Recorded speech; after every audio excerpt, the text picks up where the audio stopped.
Hello friends, welcome to SSC coaching centre. दोस्तों, आज की वीडियो में गणित के उन प्रश्नों की बात करेंगे जो बार बार परीक्षाओं में रिपीट होते हैं। संख्याएं बदल जाती हैं लेकिन कॉन्सेप्ट क्वेश्चन का वही रहता है और ये प्रश्न बार बार एग्जाम में आते हैं।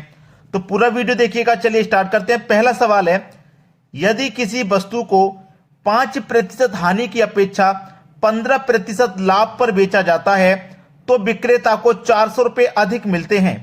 वस्तु का क्रय मूल्य कितना है कि नहीं? अच्छा सवाल। देखिए, आपको अच्छे से पता है कि कोई भी वस्तु हो उसका जो भी प्राइस होगा अपने आप में 100% होगा, चाहे वो 200 रुपए की हो, 250 की हो, कितने भी रुपए की क्यों ना हो, वो अपने आप में 100% मान होता है उसका।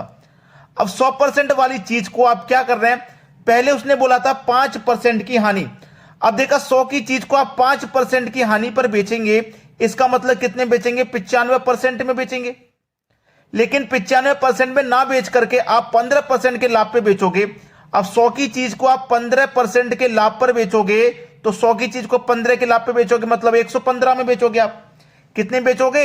115% में बेचोगे। इतना क्लियर हुआ ना? अब देखिए, विक्रेता को 400 रुपए अधिक मिल रहे हैं। पहले हम बेच रहे थे 95 में, 95 के बाद हम बेच रहे हैं 115 में, तो प्रतिशत में कितने के ज्यादा में बेच रहे हैं? 20% ज्यादा में बेच रहे हैं।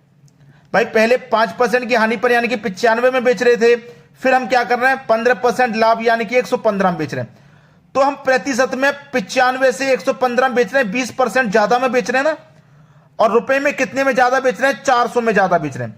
रुपए में 400 में ज्यादा और प्रतिशत में 20% में ज्यादा, तो 20 से 400 में क्या कर दोगे? आप डिवाइड कर दोगे और प्रतिशत के लिए क्या करोगे? 100 से मल्टीप्लाई।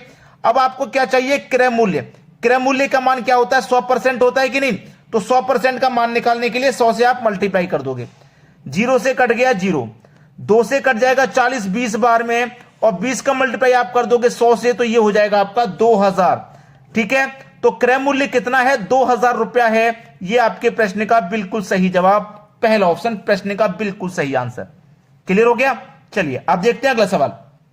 अगला सवाल है, यदि 784 को 7:9 के अनुपात में विभाजित किया जाता है तो दोनों भागों का अभीष्ट अंतर ज्ञात करो।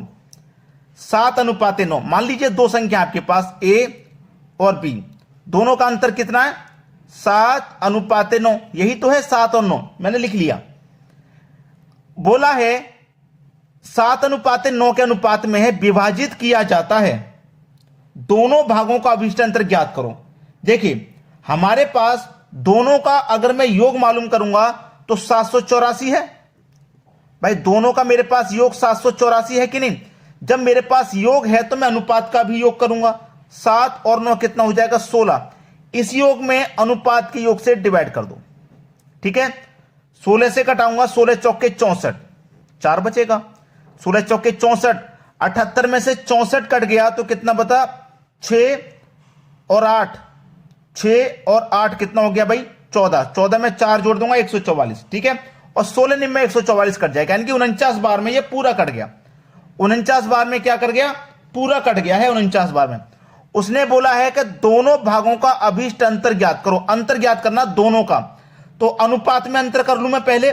7 का और 9 का अंतर 2 हो जाएगा, तो 49 का मल्टीप्लाई 2 से कर दो अंतर से, 2 से कर देंगे 49 का मल्टीप्लाई अंतर से, तो कितना हो जाएगा? 98 हो जाएगा। यह प्रश्न का सही जवाब है, पहला ऑप्शन। अब इसको आप ऐसे भी कर सकते थे कि 49 का मल्टीप्लाई पहले 7 से करो, फिर 49 का मल्टीप्लाई 9 से करो, फिर दोनों का अंतर आप निकालोगे तो 98 ही आ जाएगा। आगे ना बात समझ में? इसलिए हमने अनुपात में एंटर करके डायरेक्ट आंसर कर दिया। चलिए अब देखते हैं अगला सवाल। अगला सवाल है, 342 गुने 348 गुने 316 का इकाई अंक क्या होगा? अगर इतनी बड़ी बड़ी संख्या है तो घबराना मत, और बड़ी क्यों ना दे दे। ये 3 संख्याएं, 3 से ज्यादा 7 8 10 कितनी भी दे दे, घबराना नहीं है। इकाई अंक निकालना है ना हमें, केवल इकाई अंक। हमें केवल इकाई अंक निकालना है, तो हमें केवल इकाई अंक ही ले लेना है।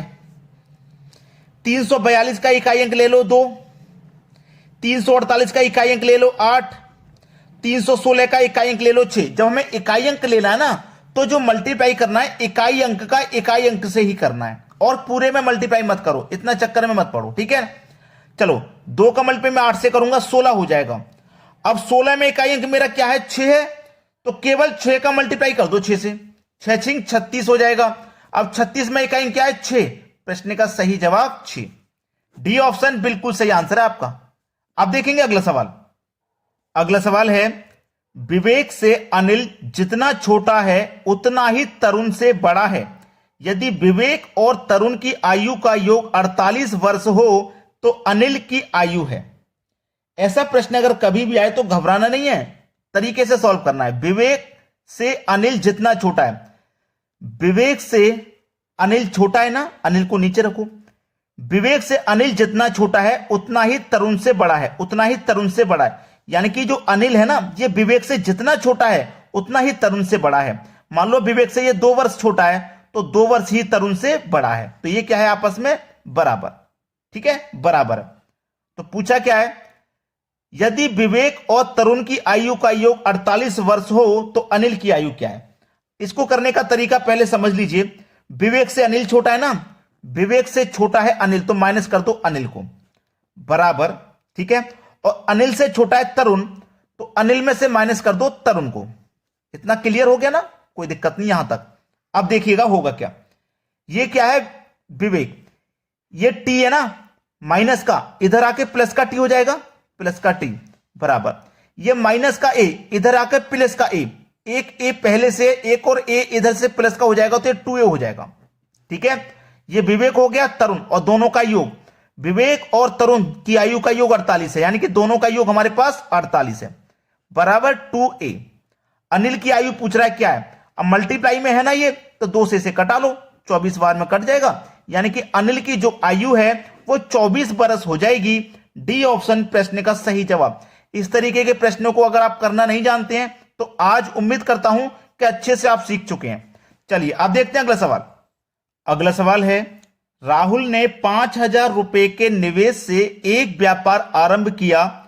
4 माह बाद 4,500 रुपए निवेशित करके राम भी व्यापार में साझेदार हो गया। 2 वर्ष बाद दोनों का लाभ क्रमशः किस अनुपात में बटेगा। भाई राहुल है और उसके बाद में कौन शामिल हुआ है, राम। व्यापार को किसने शुरू किया था, राहुल ने शुरू किया था 5,000 रुपए लगा करके, 5,000 रुपए लगा करके शुरू किया था। कितने समय के लिए शुरू किया था, कितने समय के लिए, राहुल ने एक व्यापार 5,000 रुपए के व्यापार से आरंभ किया। 4 माह बाद 4,500 रुपए निवेशित करके राम भी व्यापार में साझेदार हो गया। 2 वर्ष के लिए, 2 वर्ष बाद दोनों का लाभ पूछ रहा है ना, 2 वर्ष के लिए चालू किया था, इसका मतलब 2 वर्ष का मतलब हो गया 24 महीने। ठीक है, 4,500 रुपए देकर, 4,500 रुपए देकर राम भी व्यापार में साझेद हुआ 4 महीने के बाद, यानी कि 24 महीने में से 4 महीने के बाद आया है ना, तो 24 महीने में 4 महीने गुजर गए तो बचे कितने, 20 महीने, यानी कि 20 महीने के लिए शामिल हुआ है राम। ठीक है, ये पूछा है, अब इसको कटा लेंगे, आंसर हमारा आ जाएगा। देखो 2 जीरो से मैं ये 2 जीरो कटा दूंगा आपका, ठीक है, और 1 जीरो से 1 जीरो मेरा ये कट जाएगा। ठीक है ना, 24 का मल्टीप्लाई 5 से कर दूंगा तो 120, 45 का मल्टीप्लाई 2 से कर दूंगा तो 90। ठीक है, अब यहां पे भी 0 से 0 कट जाएगा। ठीक है, कट गया ना, चलो 3 से कटेगा, 3 चौके 12, 3 से कटेगा 3 त्रिक 9, यानी कि आपका जो रेशियो निकल के आ जाएगा वो होगा 4:3। 4:3 पहला ऑप्शन प्रश्न का बिल्कुल सही जवाब है। अगर आप बिना शेयर और बिना लाइक करे ही वीडियो देखकर चले जाते हैं तो इतना काम हमारे लिए जरूर कीजिए, शेयर और लाइक, बस फ्री का मुफ्त का काम है, 2 सेकंड लगते हैं लाइक और शेयर करने में।